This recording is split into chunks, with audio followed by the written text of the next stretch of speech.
Boa noite a todos. Meu nome é Cláudia Fernandes, eu sou do marketing da SICA. Sejam todos bem-vindos a mais um webinar. E antes de a gente começar, só vou pedir, por favor, para que vocês sinalizem se vocês estão me ouvindo bem, se vocês estão me vendo. Vocês podem usar a caixa de bate-papos ao lado para finalizar. Por favor. Tá, ok. Ótimo, Luciana, obrigada por confirmar, Letícia.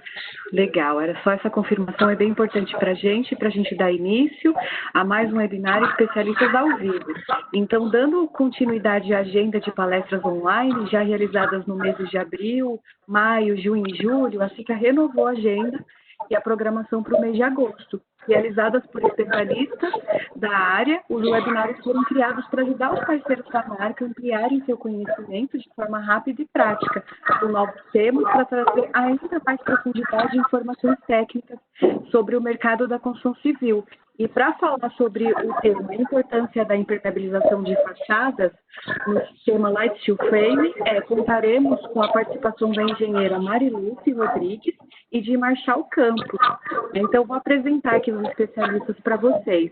O Marchal Campos, ele é publicitário e especialista em desenvolvimento de mercado e produtos, com mais de 15 anos de atuação no mercado da construção civil, com produtos inovadores e nos sistemas construtivos Light Steel Frame e Wood Frame. Responsável comercial de mercado da Dry Construction na SICA. Boa noite, Marchal.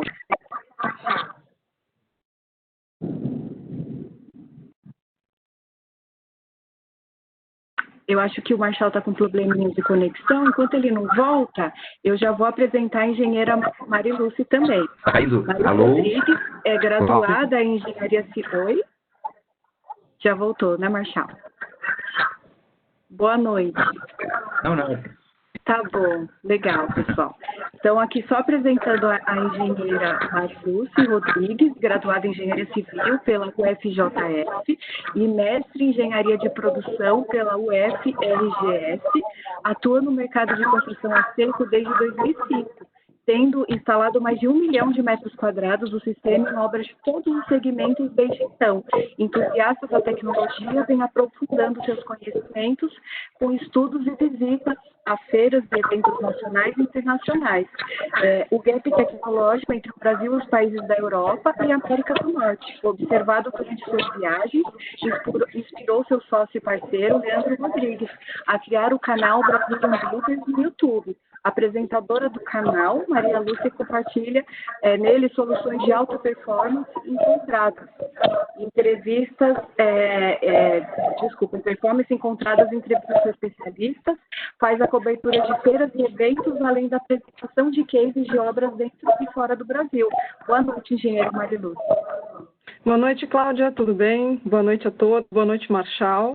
Boa noite, Maria Lúcia. Tudo bem? Tudo bem, sejam bem-vindos. Eu vou passar rapidinho aqui um para vocês, antes de a gente começar. Então, vamos lá. Deixa eu só abrir aqui e compartilhar um arquivo, que eu vou carregar um videozinho para vocês.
Então, pessoal, esse era o vídeo institucional da SICA que eu queria passar para vocês.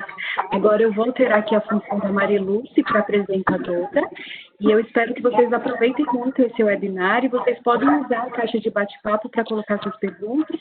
Eu vou fechar a minha câmera, meu microfone, mas eu vou estar aqui o tempo todo moderando o chat. Então, aproveitem para fazer perguntas para os especialistas. Desejo um ótimo evento. Vamos lá, boa noite a todos.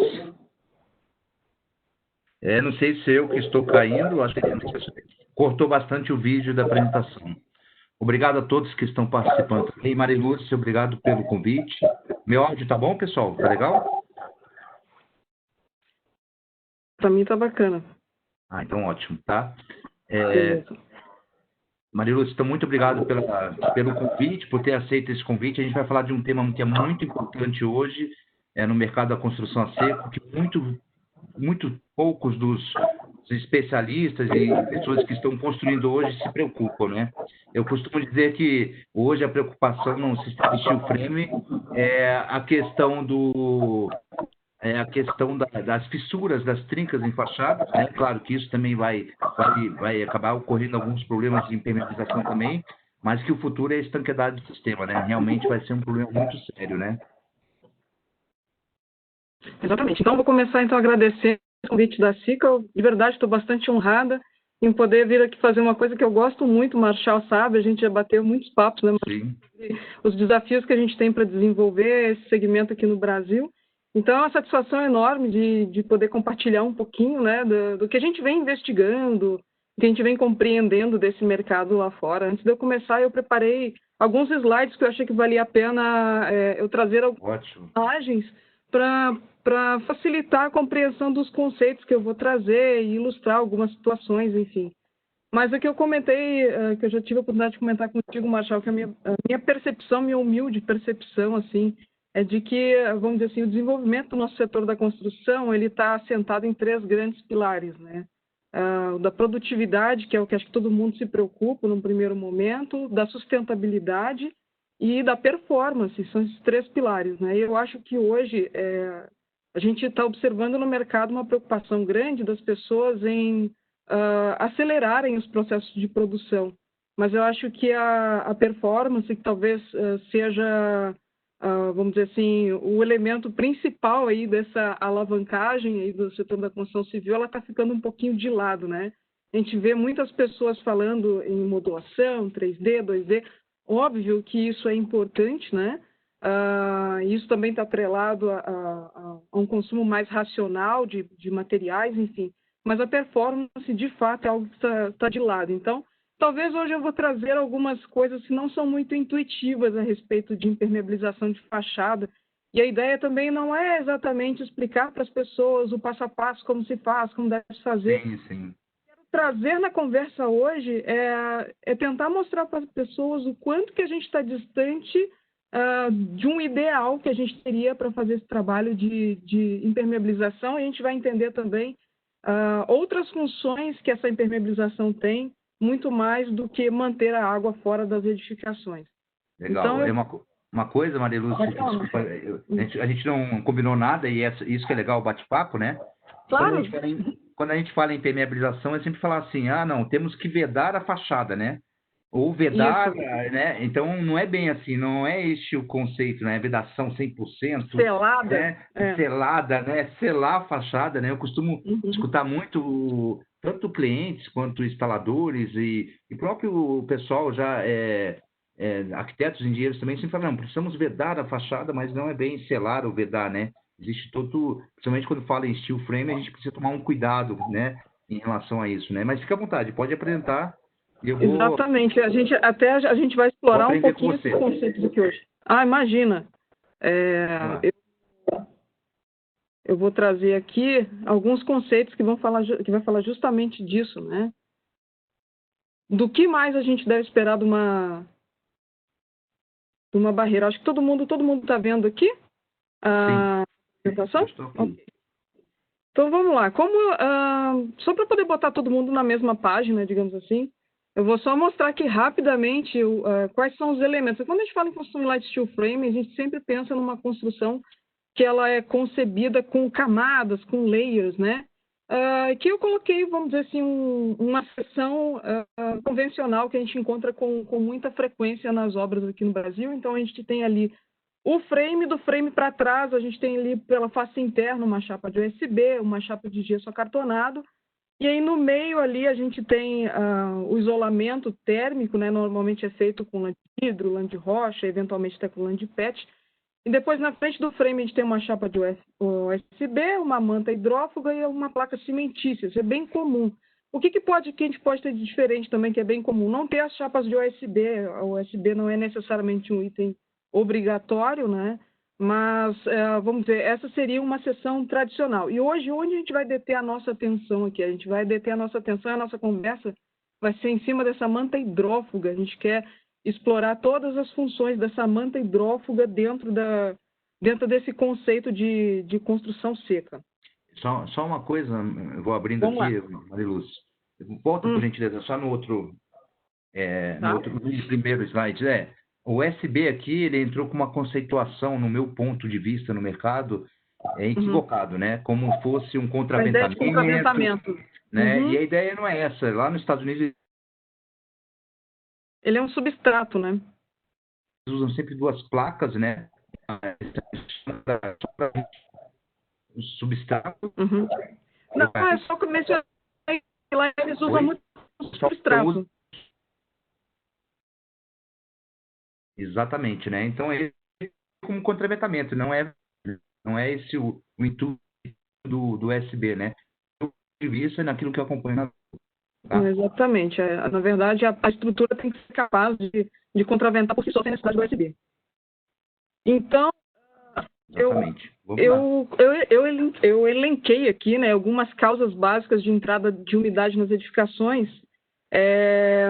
E aqui, na verdade, algumas falhas que acontecem, eu não estou falando das falhas como um todo, a gente sabe que tem muitas falhas no plaqueamento, no tratamento de juntas, mas isso não vai vir ao caso. Nós vamos concentrar nosso bate-papo hoje na membrana, né, em tudo que ela pode incorrer aí de prejuízos na performance dessa parede.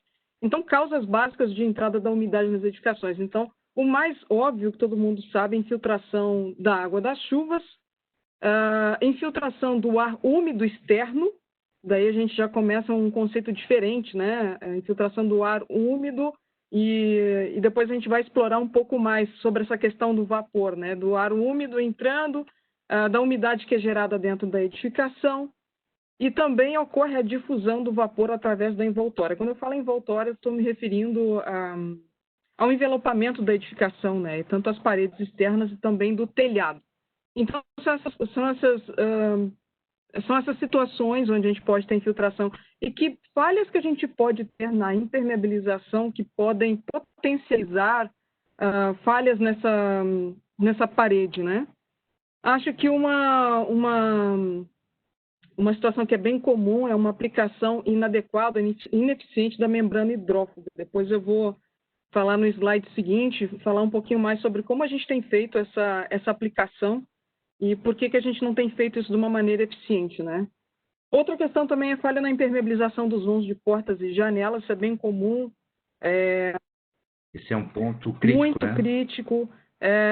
A gente tem visitado algumas obras, até essa semana mesmo eu visitei uma obra, o Marshall também visita bastante obra, e é muito comum a gente ver só a membrana hidrófuga dobrada para dentro da estrutura e só uma chapa cimentícia ali na volta, e é isso e está pronto. É isso aí mesmo. Falhas na impermeabilização da cobertura. Uma outra situação também que é bem comum, assim, as pessoas não sabem muito bem como fazer a ligação entre o piso e a parede, entre a parede e a cobertura. E uma outra situação que é bem crítica também, que são falhas nas vedações dos elementos que interceptam tanto as paredes quanto a cobertura, né? Daí entra todas as tubulações que interceptam as paredes, exaustões, dutos de lareira e de churrasqueira. E aí no slide seguinte aqui eu vou falar um pouquinho melhor. Não, na verdade aqui a gente tem agora, por exemplo, as consequências, né? O que a gente tem de prejuízos quando essa impermeabilização não é feita de maneira adequada. Eu coloquei aqui algumas fotos só para exemplificar alguns problemas. Assim. Na verdade, a gente tem De modo geral, um primeiro grande problema que é a deterioração dos materiais, né? E um segundo problema também, que é bem grave, seria o surgimento de mofos, né? Criar um ambiente propício para a proliferação do mofo, né? Então, a gente está vendo ali o OSB, possivelmente por uma impermeabilização inadequada, a gente tem a água ascendendo por capilaridade, muitas vezes porque essa ligação com o piso e a parede também não é feita de maneira adequada. A gente tem ali a impermeabilização no entorno dos vãos de janela também. A gente tem problemas também com a passagem de ar ou de vapor para o interior das paredes. Quando isso não é gerenciado da maneira correta, a gente pode ter, sim, umidade dentro das paredes e também gerar mofo. Ali no teto, na ligação das paredes com o teto, as paredes ali também denunciando um excesso de umidade presente, né? Tem alguns exemplos. Viu, Maria?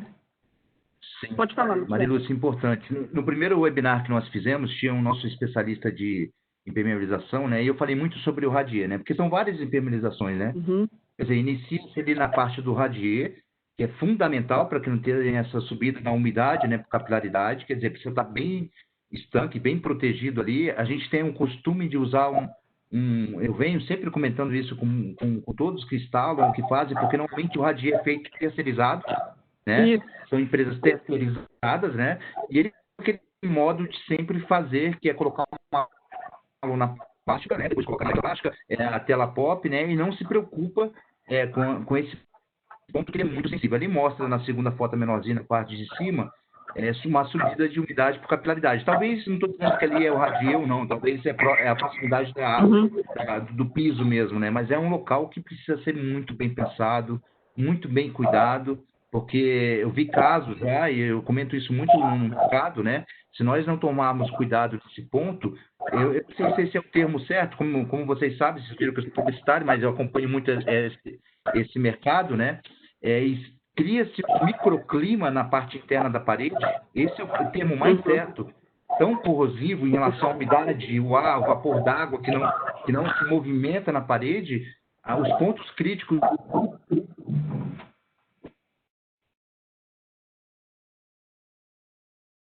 fixação do parabolho, né? Sinceramente, não sei falar. Voltou? Qual foi o tipo de utilizado, se é norma ou não. Porém, eu vi em várias casas, em várias edificações, então eu me preocupo muito nesse ponto, sabe, Maria Lúcia, que ali precisa tomar um cuidado muito. E isso também, a manta hidrófuga, ela é responsável por esse microclima também. Quando você não aplica ela corretamente, acaba uma consequência que você vai falar lá na frente, né? Mas legal, só abrindo parênteses, né? Vou conversando. Claro, mas a ideia é essa, a ideia é ser um bate-papo mesmo, para ficar mais... Exatamente. E aí eu trouxe aqui, na verdade, até comentei com você, eu tenho estudado também um pouco das construções, né? E a questão do mofo realmente é uma questão bastante preocupante. Então eu tenho, na verdade, me preocupado em estudar com performance das edificações de forma geral, e a saúde também é um item de performance de conforto das edificações, né? Sim. E aí tem uma coisa que a gente fica da urticária, né? De olhar para essa Mas, na verdade, sim, o mofo ele é bastante prejudicial à saúde. Eu acho que, sobretudo, para as pessoas que são mais sensíveis, as pessoas têm um nível de sensibilidade diferente à presença do mofo, né? Esses trechinhos que eu coloquei aqui é de uma reportagem da revista ArcDaily. E aí, na verdade, a gente pode entrar em contato com esse mofo de diversas maneiras, né? Ele pode estar dentro da cavidade, como a gente vai mostrar daqui a pouco, ele pode estar em suspensão no ar, a gente pode tocar, a gente pode inalar, a gente pode, eventualmente, por ele estar suspenso no ar, ele pode contaminar a comida, enfim, uma pessoa pode até chegar a se intoxicar com a presença do mofo, né? E, na verdade, esses fungos eles se reproduzem através dos esporos e eles prosperam em superfícies úmidas, como está aqui, ricas em celulose. A gente tem bastante na construção a seco, né? Tem os painéis de OSB, tem o plywood, tem a... Drywall, né? Exatamente. Mas aí as pessoas podem pensar assim, de repente, nossa, então quer dizer que não é muito legal usar o spray drywall? Não é legal deixar a água entrar. Exatamente. não é legal não fazer o gerenciamento correto dessa água dentro da edificação. Não, sabe como que acontece, Maria Lúcia? Assim, quando tem problemas de umidade, e isso eu estou falando aqui que é muito importante nós termos essa consciência, a primeira pergunta que eles me fazem, como eu trabalho na SIC, é especialista em impermeabilização, Marshall, você tem um produto que faça a impermeabilização da fachada, uma tinta elastomérica, alguma coisa que vede 100%, né? Que E aí eu sério? explico, e eu falo assim, não é essa questão de vedar, nós temos produtos magníficos da SICA, mas cada um para a sua utilização correta, né? Então, entender depois que você vai comentar lá na frente, eu tenho certeza, sobre a permeabilidade a vapor, que é muito importante, e isso inclusive nas obras convencionais também, né? Exatamente, isso que a gente vai ver aqui a seguir. Eu trouxe um exemplo aqui, tem um canal que eu acompanho no YouTube, é um construtor americano, ele é muito conceituado, ele é especialista em construção de alta performance, e até alguns conceitos que eu vou trazer aqui. Ele foi a primeira pessoa que me introduziu esses conceitos fantásticos assim sobre ciência da construção. E aí ele tem um vídeo muito bacana, e é importante assim eu deixar claro para as pessoas que estão acompanhando que eu estou comentando assim sobre a forma como a gente tem feito a instalação dessa membrana hidrófuga. De forma alguma eu estou dizendo que o produto não é eficiente ou que o produto não é adequado.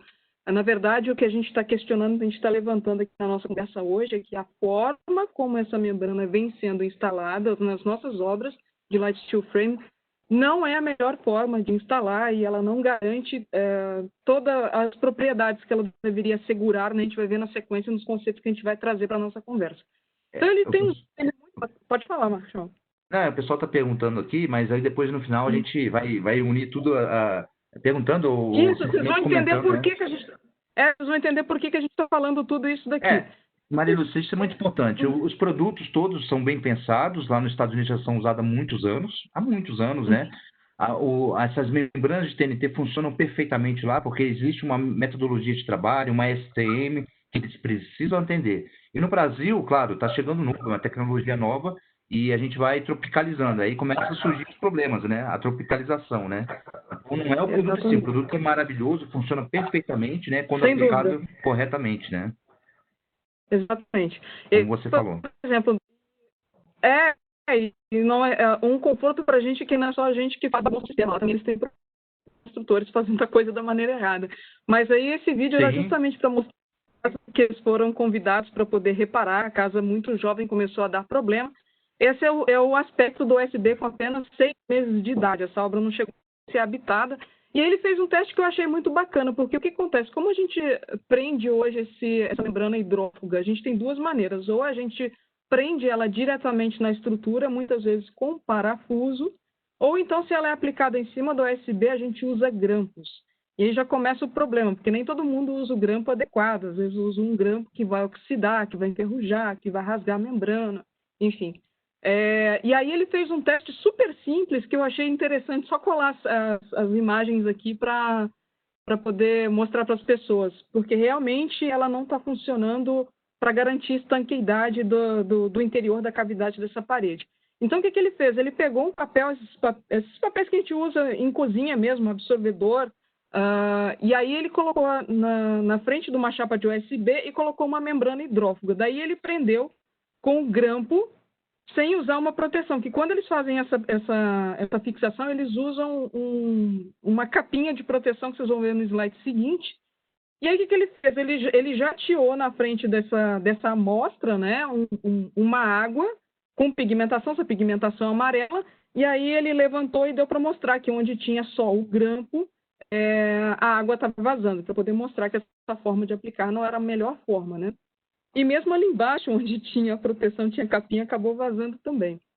Então, essa é a principal questão, que hoje a forma que nós estamos aplicando a membrana hidrófuga não está garantindo que a gente vai conseguir manter efetivamente a nossa parede estanque, né? Essa é a questão, não é que não funcione. Ele tem uma série de elementos, a gente começa a olhar, a gente olha os vídeos lá fora, a gente visita as obras, tem uma série de acessórios que a gente não está usando para poder garantir que ela performe da forma que ela precisa performar dentro do sistema, né? Maria Lúcia, é importante, vou abrir um parênteses aqui também, nós temos que entender que existe, hoje a norma 15535 fala de zonas bioclimáticas, tá? Claro. A zona 1 e 2, que é principalmente o Rio Grande do Sul, o sul do país, né, e parte de Minas Gerais também, tem alguns locais em que realmente é muito sério. Então, assim, é como a gente estava conversando, Marilúcia, nos Estados Unidos, para cada região existe uma membrana diferente, uma que respira, uma que é impermeável, não respira, né? Então, eles se preocupam muito com isso, já está muito bem definido nos Estados Unidos, eu e o Marilúcia sempre conversa sobre isso, mas no Brasil ainda não tem esse estudo aprofundado, né? Então, a melhor forma de realmente nós tomarmos cuidado é sabermos utilizar de forma correta essa membrana, né?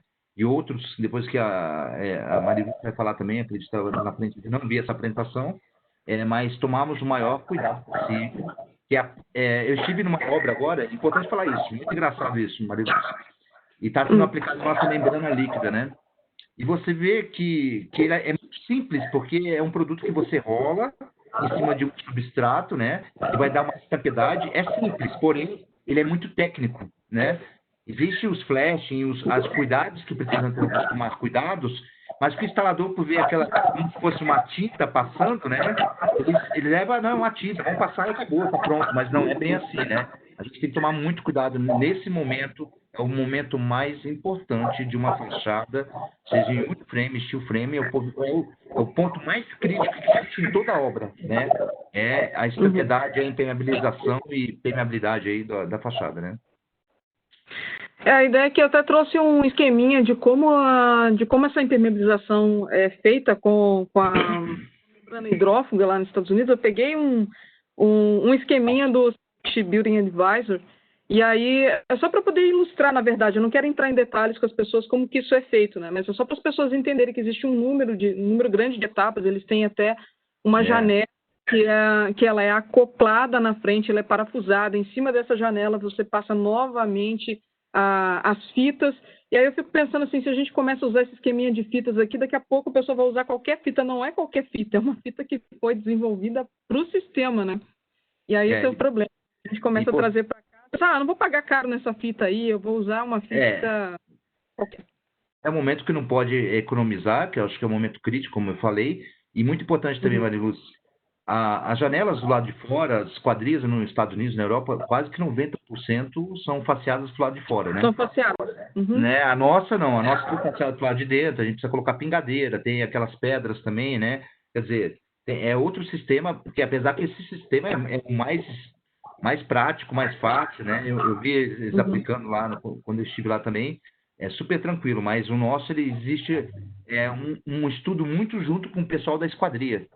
Eu costumo fazer o seguinte, quando eu vou vender algum sistema, o sistema nosso o AFIS, né, que é o sistema AFIS, e me perguntam sobre essa questão de vão de janelas, como vai ser a janela, como vai ser o tratamento ali, eu falo assim, vamos sentar com o pessoal da esquadria, para entender qual que é o tipo de esquadria que eles vão utilizar na obra, para nós podermos pensar em 3 mãos, na realidade, né, a SICA, os arquitetos e engenheiros também que fazem da obra e o pessoal também técnico da esquadria, para ver a melhor forma de melhorar ou de evitar ali que entre umidade, né?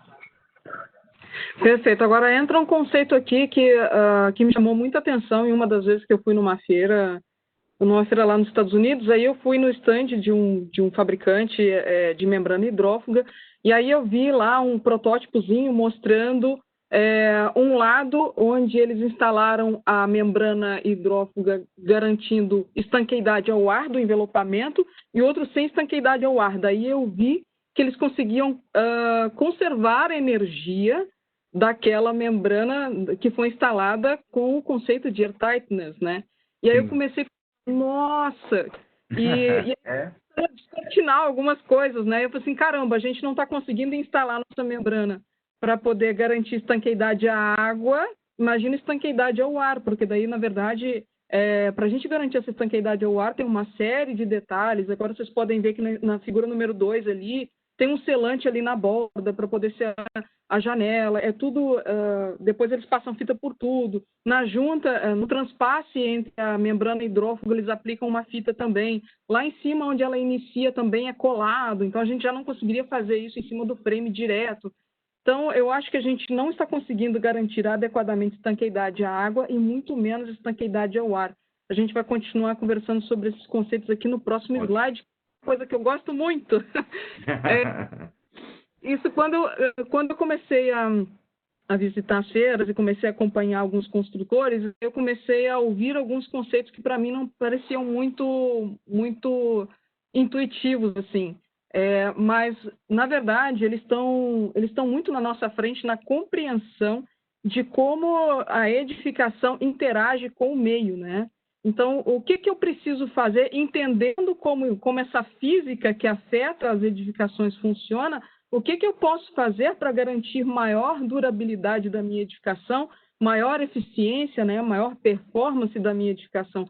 E eu confesso que eu me apaixonei por isso, e aí eu venho estudando, e não são conceitos muito simples de assimilar, inclusive até os construtores também têm bastante dificuldade, a gente vê pelos blogs e as conversas, eles têm bastante dificuldade de assimilar os conceitos, porque quando a gente começa a entender isso, a gente começa a entender também por que os caras têm uma variedade gigantesca de produtos, né? Porque eles já entendem como que cada região do país deve ser envelopada para poder conseguir o máximo de performance e durabilidade da envoltória, né?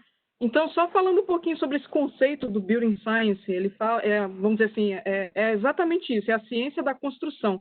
É o ramo do conhecimento científico que concentra na análise dos fenômenos físicos que afetam os edifícios, né? Então, quando eles trazem à tona esse conceito de Building Science, eles falam que dentro da nossa envoltória, a gente precisa controlar quatro elementos. A gente precisa, primeiro, fazer o gerenciamento da água. Em segundo, isso em ordem de importância, viu, Marshall? Em segundo, o controle do ar. O terceiro, o controle do vapor. E em quarto, o controle da temperatura. O controle do ar é mais óbvio, né? A gente controla a água que desce por chuva, lá isso também tem a questão da neve, enfim. O controle do ar, a gente comentou agora há pouco, que ele é importante por dois motivos, nós vamos ver na sequência. E se a gente não consegue fazer um controle adequado do ar e do vapor, nem adianta muito a gente investir em isolamento, porque a gente vai estar perdendo a eficiência dessa envoltória. Aí entra um conceito... Pode falar. Não, que você falou do controle, exatamente essa imagem é maravilhosa, né? Mostra a entrada do ar e quanto mais ar na edificação, mais umidade vai ter, é óbvio, né? Mas quando você falou que é óbvio o controle de água, entre aspas, né? Porque eu comecei isso com você, Mariluz, falei, o pessoal não está preocupado. Não é que não está preocupado, não pensa tanto como deveria pensar, no meu ponto de vista, acompanhando as obras, em relação ao controle da água, né? Então, precisa ter um estudo mais profundo, desde que normalmente as telhas são shingle, né? Que o pessoal usa em construção a seco, né? E a gente precisa ter um controle ali, quer dizer, as faces mais expostas, né? Como que vai tratar esse assunto? É uma conversa para outro webinar, com certeza. Isso rende muito, mano. A gente vai embora com isso. É verdade, mas assim, até para as pessoas entenderem por que a gente está trazendo esses conceitos à tona, porque vocês vão entender a importância dessa hidrófuga ou dessa etapa de impermeabilização para a gente alcançar esses objetivos, né, de controle da água, do ar, do vapor e da temperatura. Por isso que a gente está trazendo esses conceitos à tona, porque essa membrana hidrófuga ela tem um papel fundamental para ajudar a gente a alcançar esses objetivos, né? Então, eu achei muito interessante trazer isso daqui, algumas coisas que tangibilizam para as pessoas a ideia de como é importante a gente fazer o controle do vapor ou o controle do ar nas edificações. Fundamental. Do ar, exatamente. Porque isso me chamou muita atenção. E a gente vai catando aos pouquinhos as informações. Aí, daí alguém fala que é muito importante. Mas por que é importante o controle do ar? Como é que funciona a dinâmica do vapor? E aí tem um site que ele é uma referência para mim. Eu não sei pronunciar muito bem o nome dele. É o Joy Lisbrick, não sei. Do Building Science Corporation. Esse cara, para mim, ele é um dos papas do Building Science, para mim, assim, que eu já encontrei até o momento. Ele tem diversos manuais, ele escreveu vários manuais para todas as regiões climáticas dos Estados Unidos. E aí, ele tem um dos guias dele que faz um experimento que tangibiliza um pouco essa questão do vapor, essa questão do vazamento do ar. Então, vamos imaginar ali uma placa de drywall. Ele tem 4 ali por 8, essa medida é pé, dá mais ou menos 1,20 por 2,40, uma chapa de drywall de 1,20 por 2,40.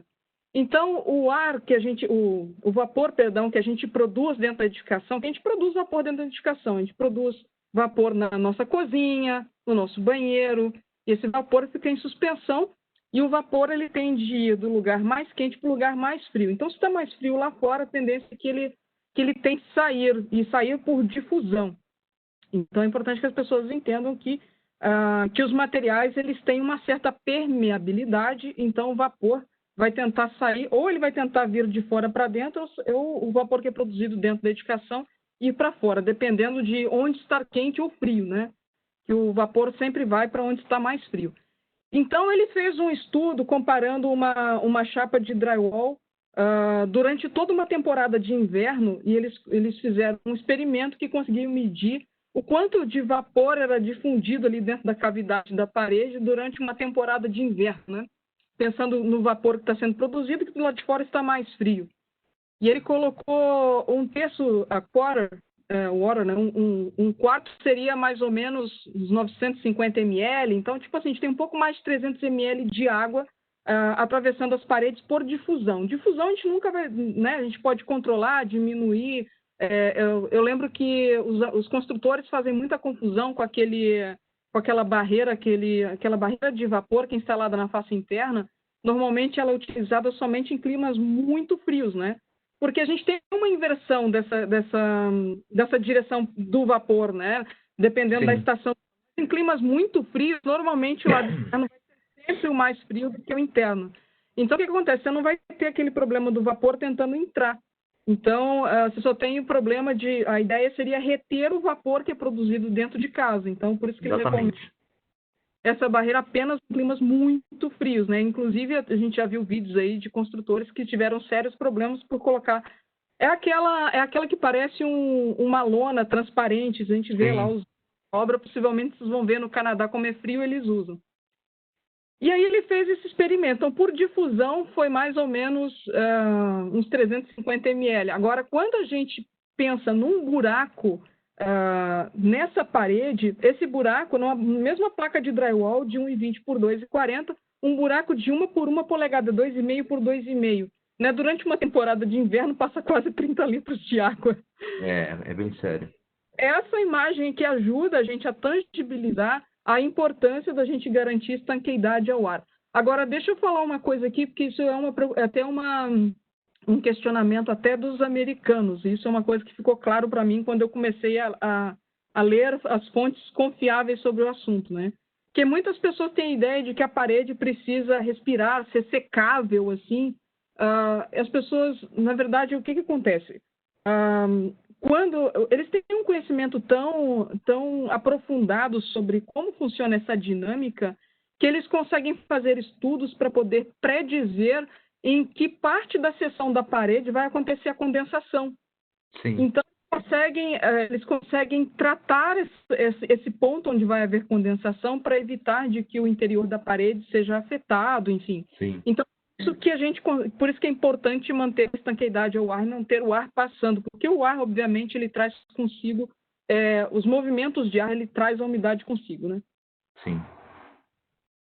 E aí, essa questão eu trouxe esse slide aqui porque essa questão da estanqueidade ao ar é um assunto tão importante que existe lá nos Estados Unidos até a Air Barrier Association of America. E é muito interessante, é uma associação dedicada às barreiras contra o ar. E é até interessante que eu cheguei a dar uma olhada nas membranas líquidas lá da CICA, né? E eu vi que elas são certificadas pela ABAA lá nos Estados Unidos. Sim. E aí, eu trouxe aqui só algum contexto, né? Falando também que a estanqueidade ao ar é um pré-requisito para casas passivas, né? Para casas que são eficientes energeticamente. Energeticamente,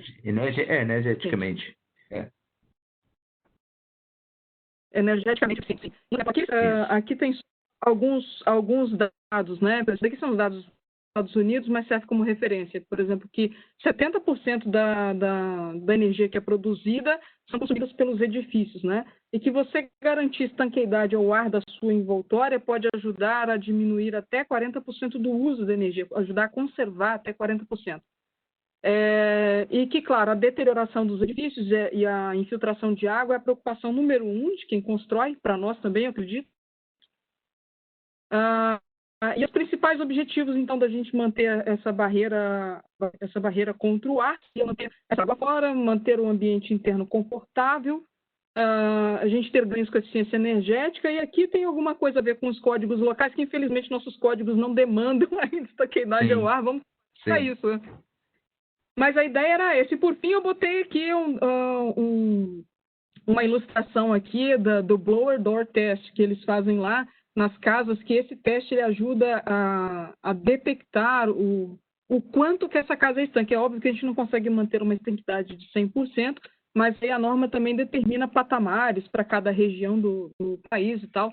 E eles fazem isso com uma porta, eles sugam o ar de dentro do ambiente, eles conseguem detectar o quanto que essa casa é estanque e conseguem detectar, inclusive, por infravermelho, onde são os pontos de vazamento de ar da casa, para isso ser corrigido, né? É muito legal.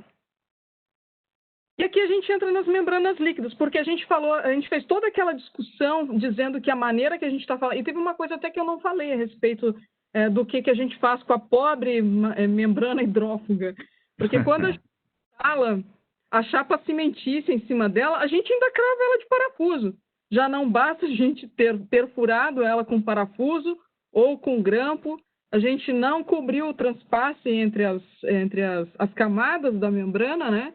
Depois a gente ainda bota lá, de repente, uma chapa cimentícia ou uma glass mat e crava de parafuso em cima ainda, né? Sim. Então, a gente discutiu rapidamente aqui alguns conceitos e entendeu o porquê que essa estanqueidade ao ar e a estanqueidade à água são importantes para aumentar a performance da envoltória.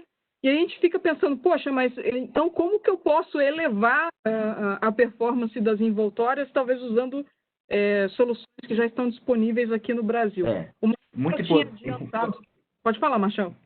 Desculpa, abrindo parênteses aí. Muito importante, legal o que você falou, Mariluz.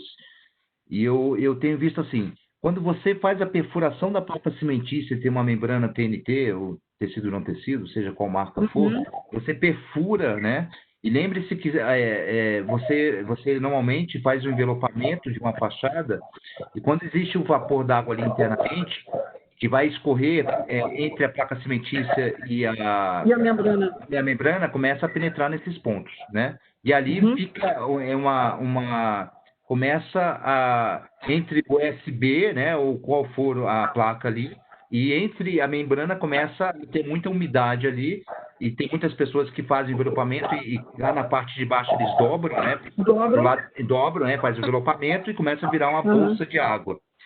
Por tudo isso, até pensando numa membrana, que nem a nossa Weatherseal, que é uma membrana líquida, que ela é muito elastomérica, mesmo que seja perfurada, vamos pensar por uma placa cimentícia na aplicação de DAFs, né? Aplicação direta. Quando você parafusa, e por ela ser muito elastomérica, ela rompe e ela tem uma pequena flexibilidade de fechar.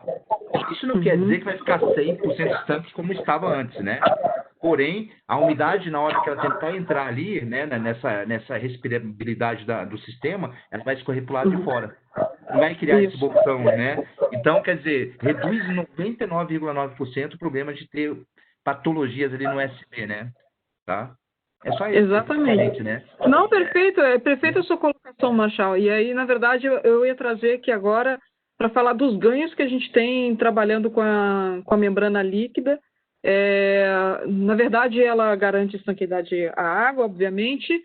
Ela forma uma barreira contra o ar, né? Acho que vamos dizer assim, não é que não tenha jeito, eu descobri que existe sim forma da gente instalar o TNT, a membrana hidrófuga com essa capacidade de proteger e manter a construção hermética, mas a gente consegue um pouco mais de facilidade usando a membrana líquida. Então, ela vai proteger contra a água, ela vai ser uma barreira contra o ar, ela vai ser permeável ao vapor e ela é um retardante de vapor. Retardante de vapor é interessante para nós, porque como na maioria das localidades no Brasil a gente tem um clima quente, né? Então, a gente vai uma tendência, se for principalmente clima quente e úmido, né? Preocupação mais seria com clima quente e úmido, né? A gente não quer que esse vapor ele entre com velocidade dentro do nosso sistema. Então, ela funciona também como um retardante desse vapor e, ao mesmo tempo, ela permite que o vapor que é gerado dentro da nossa casa, com o cozimento, com a ducha de água quente, enfim, que ele também saia. E, por fim, quando eu também trabalho a questão da estanqueidade ao ar, eu também estou cooperando para poder melhorar a performance térmica dessa edificação. Agora, o que seria o melhor dos mundos, assim, é a gente conseguir trabalhar, que é como os americanos fazem na maioria das vezes, a gente conseguir trabalhar perfurando o mínimo possível essa membrana. Exatamente. Ou não perfurando, né? Perfurando o mínimo possível, normalmente eles usam uma camada depois de isolamento contínuo. Essa é uma outra questão também que a gente discute muito pouco ainda, né, Marshall? A gente faz nossa aplicação direta, o rendering direto, o direct apply, Sim. que a gente faz da chapa cimentícia. Isso também já dá um papo para outra live inteira, né? É verdade. Não tem trabalhado, né? Não é comum nos Estados Unidos fazer o direct apply como a gente faz aqui no Brasil. A gente sabe que tem toda uma questão de entrada do sistema no mercado, então uma discussão grande, né? Mas como que a gente poderia ter o melhor dos mundos? O melhor dos mundos seria a gente ter essa membrana Sem perfurar? Sem perfuração. E aí entra o sistema AFIS. Aí sim. E aí, com o sistema AFIS, a gente consegue fazer o Marshall pode falar até melhor, a gente consegue fazer uma aplicação que não conhece o sistema AFIS, vamos dizer assim, é um sistema de isolamento contínuo que é feito pelo lado de fora do substrato. Hoje aqui no Brasil a gente tem a estrutura, a gente tem uma chapa, normalmente ou é chapa cimentícia ou uma glass mat. Quando eu falo glass mat, eu estou falando de uma chapa, quem não conhece, é uma chapa de gesso, só que ela não tem o cartão na superfície, ela tem fibra de vidro, então ela é própria para trabalhos de fachada, ela é preparada para isso, ela pode ficar exposta lá sem nenhum tratamento até 1 ano. A gente já tem esse material sendo produzido aqui dentro do Brasil, particularmente eu gosto muito de usar glass mat como um substrato, ou como no caso de direct apply também, né? Mas isso daqui seria o que a gente teria de melhor à nossa disposição no mercado para poder entregar aquele conceito de atender de conseguir fazer o controle, gerenciamento da água, do ar, do vapor e o térmico, né? Quando a gente envelopa a nossa edificação com o isolante térmico, a gente também está eliminando as pontes térmicas, né? E ganhando em eficiência energética também. Então, isso daqui é dos mundos. Pode falar. Vamos lá, Mariluz. Gente, vocês estão vendo a foto, bem interessante. Esse adesivo que vocês estão vendo ali, né, que está em inglês, é nada mais do que o nosso base coat, né, que faz uma fixação que não é mecânica. Ela é aderida através de uma argamassa especial que atende uma norma STM, que nós fabricamos aqui no Brasil já. E existem no mercado, eu acompanhei uma casa muito interessante isso, viu, Mariluz? Uma casa no Rio Grande do Sul, inclusive, e lá eles fizeram aplicação com arruelas, o AFIS, tá? Ah, sim. Uhum. Né, com arruelas. A norma STM permite, sim, ser utilizado. Inclusive, a Patrix lá fora, nós temos essa forma de fixação, e normalmente é fixado sempre quando o EPS é uma espessura muito alta, né?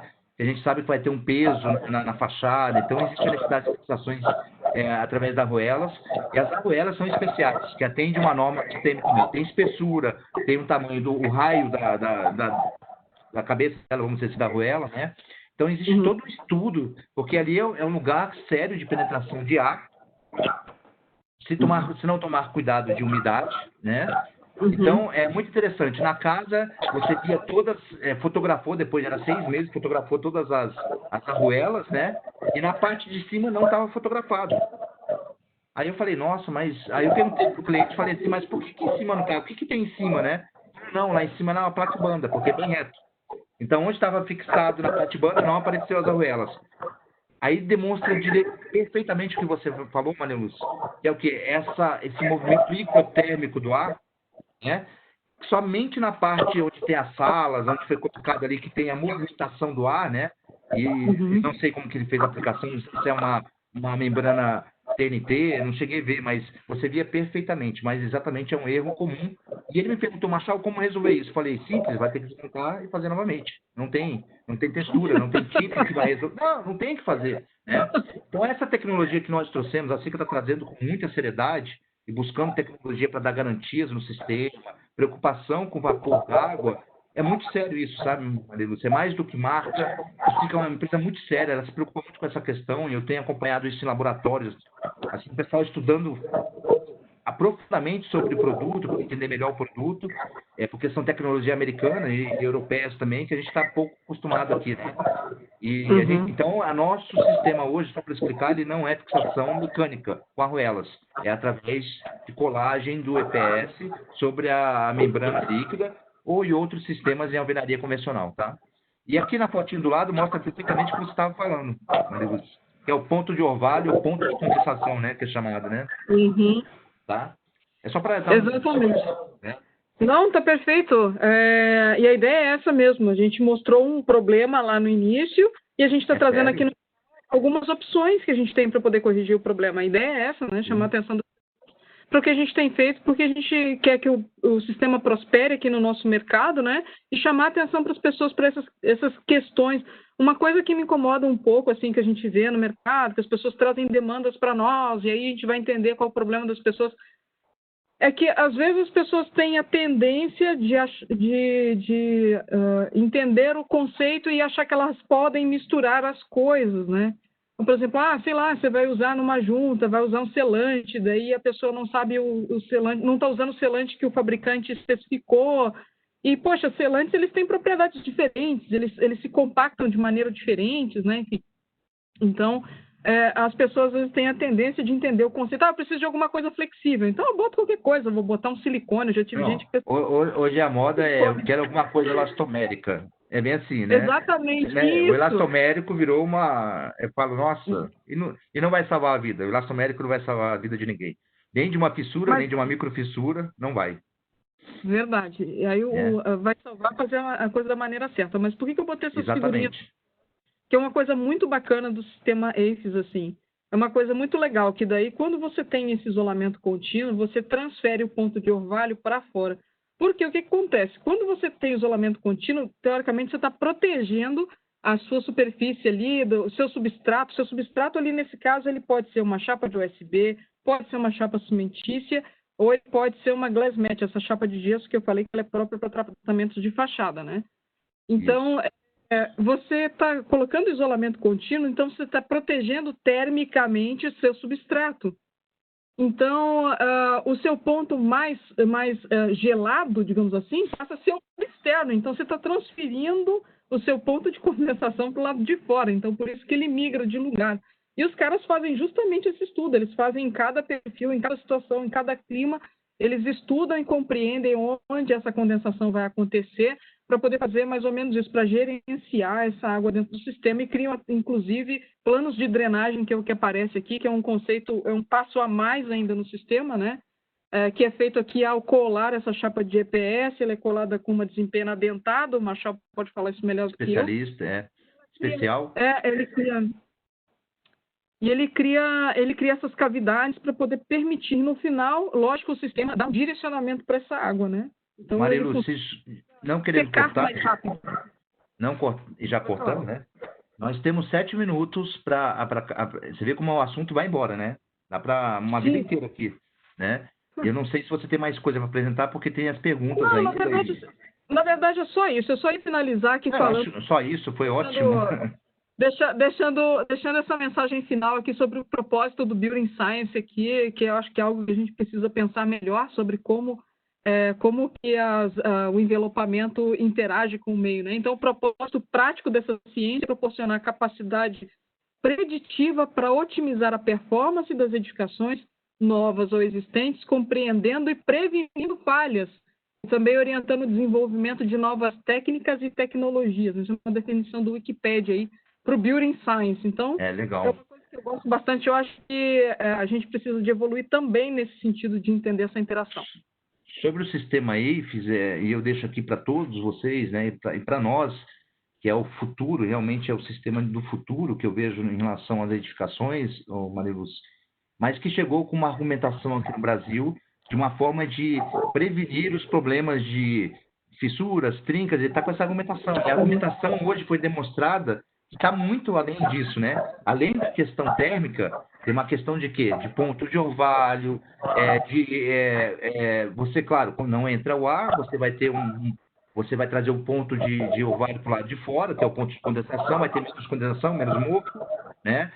Melhor qualidade no ar interno da sua casa, quer dizer, são tantos atributos, né, do sistema AVES que a gente precisa entender que não é somente resolver problemas de fachadas. Esse não é o objetivo principal do AVES, né? Eu costumo dizer para os clientes, utilize o AVES pensando que muitas vezes você não consegue colocar o AVES em todos os locais que a gente gostaria, porque às vezes o budget da operação não funciona. Mas em locais especiais que são importantes, que existem, seja questão de zona bioclimática, seja questões em locais onde está a edificação, o AVES se adapta perfeitamente, muito mais tranquilo.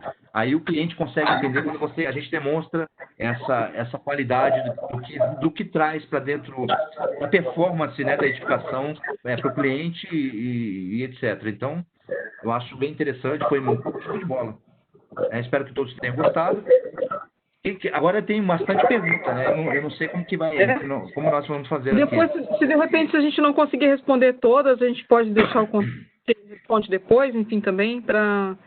E aí uma coisa interessante só, Marshall, para fechar o que você comentou, uma coisa que a gente precisa romper aqui no Brasil, uma resistência que existe isso é uma coisa que para o americano é muito claro, né? Ele tem muito claro o quanto é importante investir para poder ter uma edificação que dure mais,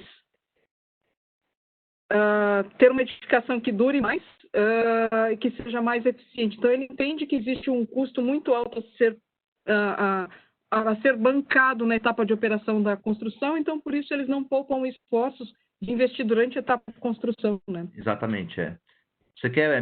Cláudia, você tem as perguntas, os comentários? Olá, parabéns pela excelente apresentação. Eu tenho todas as perguntas aqui separadas, assim, para fazer para vocês. E, lógico, eu estou deixando aqui os contatos, tanto da Marilúcia quanto do Marshall, caso a gente não consiga responder todas as perguntas, para vocês contatarem diretamente. Mas vamos lá. A primeira pergunta, na verdade, logo no começo, Marilúcia, da sua apresentação, você falou sobre um canal do YouTube, né, americano, que trouxe alguns conceitos e você comentou sobre ele. Não sei se é possível você falar qual é o canal ou colocar aqui no chat para o pessoal poder acessar. O pessoal pediu que você compartilhe. É o The Build Show. É o The Build Show. Eu vou botar aqui no bate-papo. The Build Show. Ótimo. Enquanto isso, tem também a pergunta da Letícia Alves, que qual é a melhor... daí você estava falando sobre aplicações e a Letícia Alves comenta que sempre utilizou grampo para aplicação. E qual seria a melhor forma de aplicar? Na verdade, o que os americanos fazem diferente? Primeiro, eles usam um grampo adequado. E eles usam também, eu cheguei a botar numa dos slides ali, onde eu mostrei o esqueminha de como os americanos instalam, né? Eles usam uma espécie de uma capinha que ela ajuda a proteger ali o entorno do grampo para evitar a entrada de água, né? E, Marshall, a gente tem isso no mercado? Acho que sim, né? Já temos no mercado, sim, tá? Tem. Eu não sei onde tem, mas eu já vi já instalado e funciona muito bem. Eu sei que você visita bastante obra. E, na verdade, eu não vi ainda instalado. A gente já viu em obra fora, em apresentações, mas não. O ideal seria usar. Sim. Proteção essa capinha. Bacana, obrigada. Continuando aqui com as perguntas, tem mais uma da Letícia Alves. Quais os cuidados para a membrana líquida? Você quer que eu responda? Pode falar. Eu falo. A membrana líquida, na realidade, é um sistema, Letícia, que os primeiros cuidados é a gente olhar primeiro a aplicação do USB ou do substrato, porque imagine só, se as juntas do substrato estiverem muito distanciadas, será um problema sério. Hoje a junta de USB é 3 milímetros aí, que é pedido pela pela empresa que fornece, que industrializa esse produto, né? E eu já me deparei com casos onde tem até 8 milímetros, 9 milímetros, quase 1 centímetro de distanciamento. Então, primeiro, limpeza, ver se está aplicado corretamente os parafusos, isso é fundamental, né? A limpeza da placa, porque como tem muita poeira ali no canteiro de obras, né? Deixar o mais limpo possível a superfície. E a aplicação é muito simples, Letícia. É um rolo que você vai rolar, rolo cruzado, e tem umas telas especiais no qual você veda essas juntas que eu acabei de falar entre placas, né? Então é muito simples, né? Depois você pode entrar em contato comigo, eu te mostro. A gente tem tudo um passo a passo como faz a aplicação, tá? Ou pode ser por arlés também. Ah, mais uma coisinha. A espessura é fundamental, tá? Muito bom esse bate-papo com vocês. O pessoal também nos comentários tem elogiado bastante a apresentação, né, e feito várias perguntas. Tem mais uma aqui do Samuel Romero. Ele coloca assim: tenho falado sobre os detalhes de fixação das membranas hidrófugas há bastante tempo. Agora uma pergunta: uma vez que a indústria ou o distribuidor não disponibilizam esses elementos, de quem será a garantia das manutenções, que serão inevitáveis? Quer falar, Mariluz? Fique à vontade. Olha, o que eu vou te dizer?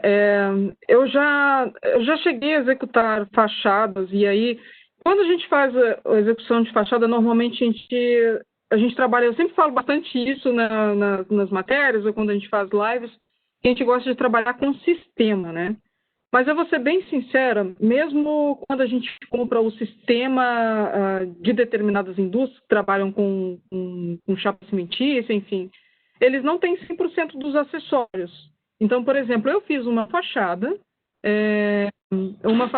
usando exatamente o sistema, usando a membrana hidrófuga, só que eu coloquei alguns itens a mais por minha conta, porque por ser uma pessoa que é interessada em aprender, então eu tive alguns cuidados extras que eu fiz por conta para poder melhorar a estanqueidade, principalmente nos vãos de janela, enfim.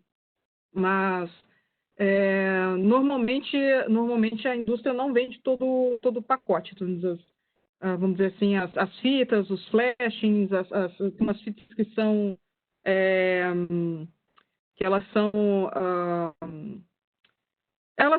é muito interessante, elas são flexíveis, assim, enfim, ela parece uma sanfona, assim, ela parece drapão, é muito legal. Então, se vende, quando vende muito caro. Então, normalmente eles não vendem 100% do sistema, então o que a gente precisaria fazer. É por isso que nós, da membrana líquida, né, que defendemos essa causa, né, nós temos o sistema inteiro, completo. Né? As telas, tudo. Vamos lá, Cláudia. Ótimo. E no caso das fachadas com base coat, como fica a questão do respiro? O base coat, de certa forma, não diminui muito a permeabilidade da fachada? Quer que eu fale, Mariluz? Pode falar, Marcelo. Você conhece melhor dos produtos. Não. Na realidade... desenhado para poder garantir essa propriedade, né, Marcelo? O problema não está sendo o base coat, o render, né? Está sendo a pintura, o problema é o que vem por fora, exatamente. Exato, o que vem por fora, né? Que é o coat, né? É o coat, né? Porque o base coat, pessoal, é um produto cimentício, muito polimérico, ele é muito flexível, ele não é elastomérico, é flexível, ele não é elástico, tá? E por ser um produto cimentício, a sua natureza faz com que ele respire, ele tenha a permeabilidade de vapor. Agora, não adianta você colocar uma textura ali fora que não respire, ou elastomérica que não respire, ou uma tinta que não respire, que a umidade vai ficar, ela vai tentar sair, o vapor d'água não vai conseguir, mesmo com a membrana de vapor d'água, vai retornar, é aí que temos os problemas de patologia que começa a descer na membrana e penetrar nos pontos de perfuração, tá? Assim que tem textura que nós temos texturas que são permeáveis ao vapor. Uhum. Tá. Teve uma hora quando você mostrou o esquema, logo no final, Mariluce, teve uma pergunta aqui do Samuel. Como fica esse esquema no caso de fachadas que exijam revestimentos cerâmicos ou granitos? Marshall, me ajuda aí. Como é que a gente faz? Nesse caso, a gente pode fazer não aderido, talvez? Não, a grande dificuldade... Não necessariamente, né? Não, o grande problema que eu vejo assim é que é um sistema que está sendo adaptado em outro sistema que é a placa cimentícia, né? O sistema AFIS, eu não sei se foi o Samuel que fez essa pergunta, né? Já o conheço também. Samuel, nos Estados Unidos eles imitam imitações de pedras, imitações. Por que eles imitam? Não é à toa, porque são produtos que são permeáveis a vapor, onde tem menor peso, né? A própria textura faz faz a cópia de por exemplo, de um brick, né? Ou etc, né? Aqui no Brasil a gente está com costume de pedras, virou agora costume, em toda casa só tem pedras, né? Então nós pegamos a pedra e queremos colocar numa placa cimentícia. E eu pergunto, quem garante isso? A placa cimentícia ou o pessoal da pedra ou da argamassa, né? E ela é permeável, porque se for uma rocha mesmo, ela é permeável. Se for uma pedra, rocha, né? Ela é permeável, não vai ter problema nenhum em relação à permeabilidade ao vapor. A argamassa, ela é permeável ao vapor, né? Ela é cimentícia, né? Não terá problema, não terá um problema. Ótimo. Eu tenho várias perguntas aqui. Eu vou fazer mais uma para a gente ir encerrando, mas não vou deixar de fazer essa daqui. Hoje, o melhor dos cuidados com a parte superior das janelas não vejo como satisfatórias. Na questão de drenagem do sistema AFIS colado, na questão superficial, temos o famoso PU. Mas entre os substratos do AFIS e a superfície a ser instalada, os drenos em cola, tem essa pergunta. Eu falo depois, Maria Lúcia, pode ser? É rápido. Pode. Foi o Samuel também? Legal. Samuel, vamos lá. O que é legal do AFIS é que ele é bem tranquilo em relação a todos esses tratamentos de vão de janela. Já existe uma norma lá fora. É claro que nós precisamos nos adaptar aqui, como eu falei, aqui 99% das janelas são faceadas do lado de dentro, né? Então, como que funciona? Existe um trabalho ali, um tratamento especial, inclusive o base coat que nós utilizamos ali nos tratamentos da janela não é o mesmo base coat cimentício da fachada, ele é um base coat especial acrílico, impermeável e permeável a vapor. Então, ele é impermeável, a água não vai entrar, e é permeável a vapor. Então, existe tratamento nesse ponto, onde a tela de cobertura, vamos dizer, a tela maior, que vem sobre o base coat, ela dobra nesses pontos dos vãos, tá? E ali você precisa fazer a requadração, não tem jeito, tem que ter uma requadração ou em placa cimentícia, né? Ou pedra, vai ter a necessidade de pedra. Eu acho que isso depende, isso é muito importante, como eu falei, o estudo junto com o pessoal das esquadrias, tá? No AFIS não tem erro. Tá ótimo. Maria Lúcia, muito obrigada. Marchal, estamos indo para o encerramento. Como eu disse, a gente colocou essas perguntas para quem não recebeu a sua resposta. Inclusive, assim, temos os contatos. Esse webinar foi gravado, ele está disponível. Inclusive, eu coloquei o link dele aqui. Então, né, a gente gosta muito desse bate-papo, né? Realmente, né, é muito esclarecedor para a gente ouvir o pessoal do mercado, vários estudos e inclusive, ver a perspectiva de quem está no dia a dia pensando sobre isso, esse é o projeto dos especialistas ao vivo. Então, são transmissões ao vivo de diversos conteúdos voltados para a área de engenharia civil. Os webinários da CICA foram criados com o objetivo de ajudar os parceiros da marca a ampliarem seu conhecimento de forma rápida e prática. Queremos que os nossos clientes, parceiros, colaboradores e profissionais do mercado possam utilizar esse período para se atualizar com um conteúdo educativo, mas também interativo. No próximo dia 18 de agosto, teremos mais um webinar que tema tratamento de água de esgoto. Faça a sua inscrição. Mais uma vez, obrigada, engenheira Marilúcia, obrigada, Marchal, obrigada a todos que participaram desse webinar. E até o próximo.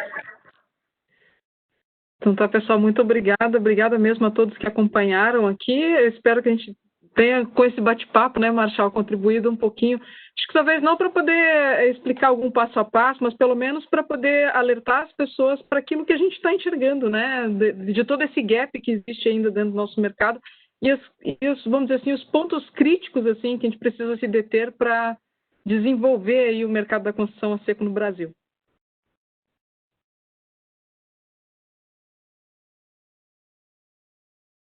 Vamos para mais um.